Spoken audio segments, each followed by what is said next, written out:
દેશમાં 20 મેના રોજ કેમિસ્ટ બંધના એલાનથી સામાન્ય લોકો માટે મુશ્કેલી ઊભી થવાની શક્યતા છે.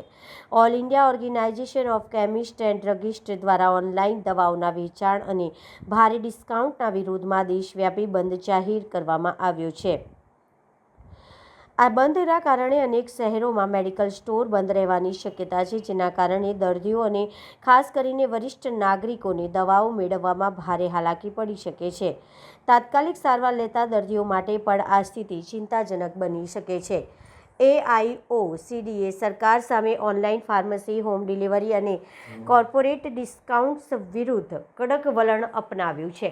સંગઠનનું કહેવું છે કે ઓનલાઈન દવાઓના વેચાણમાં નિયમોનું ઉલ્લંઘન થઈ રહ્યું છે અને નવા કેમિસ્ટોના વ્યવસાય પર સીધી અસર પડી રહી છે. પરંતુ બીજી તરફ સામાન્ય લોકોમાં ચર્ચા છે કે કેમિસ્ટોના વિરોધના કારણે દર્દીઓને મુશ્કેલીનો સામનો કરવો પડી શકે છે અને આરોગ્ય સેવાઓ પર સીધી અસર પડી શકે છે.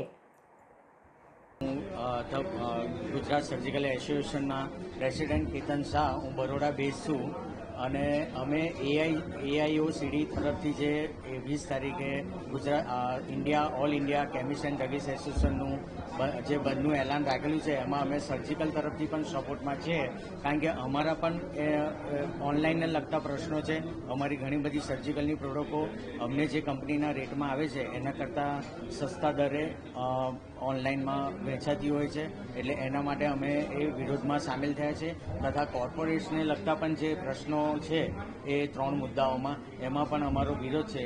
એથી કરીને અમે આ સંગઠન જોડે જોડાયેલા છે અને અમારા અત્યારે વડોદરામાં લગભગ 100થી 140 હોલસેલર વેપારી મિત્રો છે, એ પણ આમાં જોડાય છે અને ગુજરાતમાં ટોટલ 550થી 600 અમારા જે મિત્રો છે એ લોકો પણ આનો સપોર્ટ કરી રહ્યા છે. અમારી જોડે અમારા બરોડા સર્જિકલ એસોસિએશનના પ્રેસિડેન્ટ શ્રી ભદ્રેશભાઈ પણ છે, એ પણ કંઈક કહેશે. 20 મે 2026ના રોજ all India organisation of chemist and druggist દ્વારા કેમિસ્ટ સ્ટ્રાઇકનું એલાન કરવામાં આવેલું છે.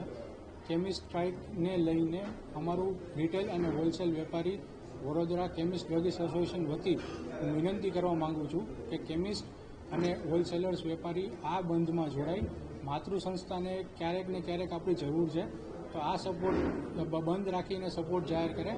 પાસ્ટમાં પણ અને ફ્યુચરમાં પણ માતૃ સંસ્થા આપને ફાયદો અપાવશે.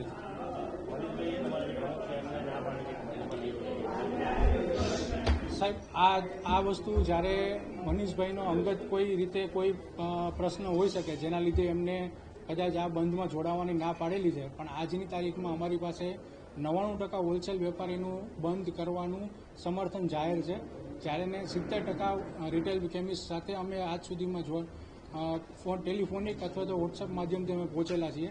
અમે કોઈ કેમિસ્ટને પ્રેશર કે ફોર્સ નથી કરતા બંધ કરવા માટે, પણ એમને પોતાની સમજ અને યોગ્ય નિર્ણય લઈ અને આ બંધમાં જોડાવવું જોઈએ. અમારી મુખ્ય ત્રણ ડિમાન્ડ છે. પહેલી ડિમાન્ડ તો એ છે કે જ્યારે GSR 817નો અમલીકરણ થયો હતો, જેના લીધે ઓનલાઈન ફાર્મસીસ દ્વારા દુરુપયોગ કરીને આજની તારીખમાં એને ઓનલાઈન મેડિસિન્સ અને ઓનલાઈન વેપાર કરવામાં આવે છે, જે ડીપ ડિસ્કાઉન્ટ્સ આપી સ્પુરિયસ મેડિસિન્સનું ઇન્ફિલ્ટ્રેશન થાય છે. તો આ GSR પાછો ખેંચવો જોઈએ.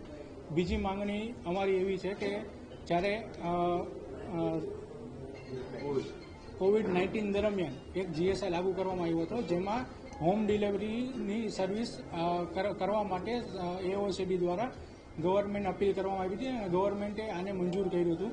આજની તારીખમાં એ GSRનો દુરુપયોગ કરી અને ક્વિક કોમર્સ દ્વારા હોમ ડિલિવરી કરે છે સર્વિસ મેડિસિન્સની, જેમાં નાર્કોટિક્સથી લઈને બધી મેડિસિન્સ, હેબિટ ફોર્મિંગ મેડિસિન્સની પણ સપ્લાય થાય છે. તો આ GSR પાછો ખેંચવો પડે. અને લાસ્ટ અમારી ડિમાન્ડ એ છે કે ડીપ ડિસ્કાઉન્ટ્સ આપવામાં આવે છે, જે NPPA દ્વારા રેગ્યુલરાઇઝ કરેલું છે, તો પણ છતાં ફાર્મસીસ દ્વારા ડીપ ડિસ્કાઉન્ટ્સ આપી અને આને ગેરમાર્ગે કોમ્પિટિશન દોરવામાં આવે છે. અને NPPA અગર લાગુ પડે તો પૂરેપૂરું લાગુ થવું જોઈએ, આઈધર ઓર, નહીં તો અમને એઝ અ રિટેલ કેમિસ્ટ અને હોલસેલ વેપારી તરીકે કોમ્પિટિશન કરવાનો મોકો મળવો જોઈએ. મારું નામ રોમિલ કાનપરા છે. હું ચૂંટાયેલો ટ્રેઝરર છું the chemist and druggist association Vadodara.